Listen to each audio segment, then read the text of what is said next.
Now I would like to talk about rendering turntables.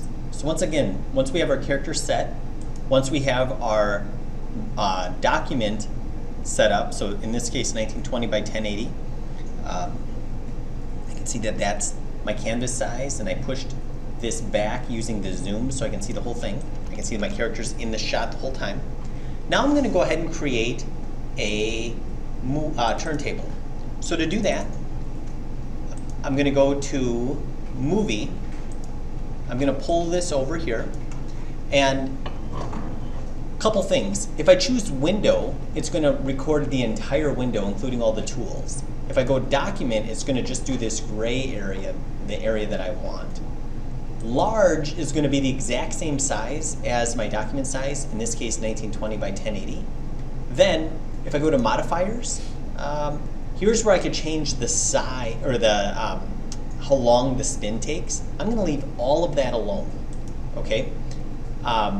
If I go to Overlay Image, I'm going to put this opacity to 0, and also the title, fade in and fade out to 0 and 0.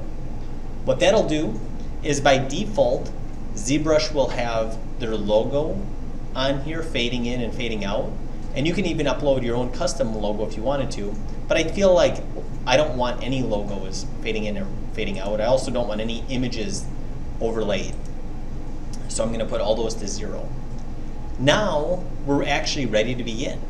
So the only thing I need to do now is go to Turntable, and I'm going to go ahead and click on that. And it's going to start recording a turntable. It's automatically spinning. I didn't set up anything. I didn't set up any keyframes. It's just automatically spinning. And when it's done, I can hit Play Movie.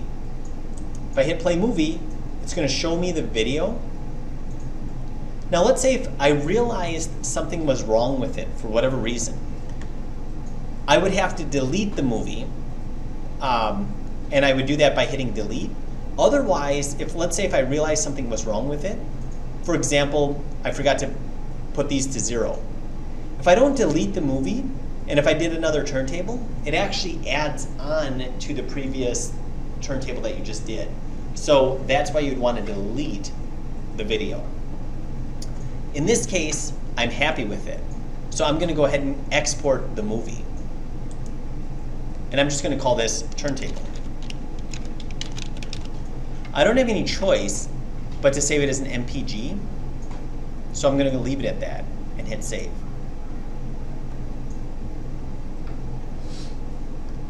Now I have an MPG file. Now that MPG file, unfortunately, will not work in on ArtStation.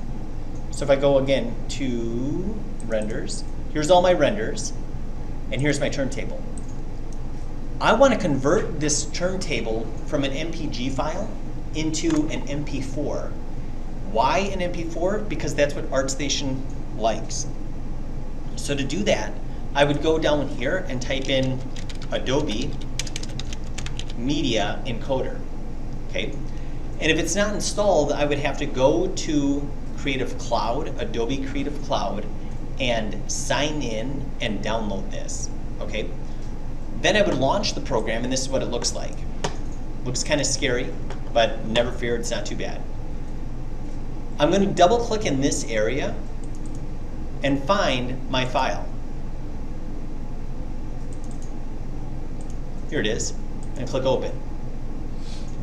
Here's my file, and now the only thing I need to look at is right here. If I click on this, I want to make sure that that is set to H.264. And that is the compression that's going to save it as an MP4. I can see that it's going to be an MP4 right here. Now, I'm going to leave everything alone, and I'm going to click on the button here. Now it's done. So now if I go like this, so now we can see that it's here. And it's going to look, it should look identical to the other one. Okay, this is the MP4, or MP, let me see. This is the other one. So let me take a look here. This is, if I hover over it, I can see this is the MP4 file. And this one was the one that ZBrush gave us, which was the MPG. And you can see that I can't even play the MPG. It's already giving me trouble playing that. So I'm actually going to delete the MPG file. And the MP4, that's good. That's going to be the turntable that I'm able to upload to ArtStation.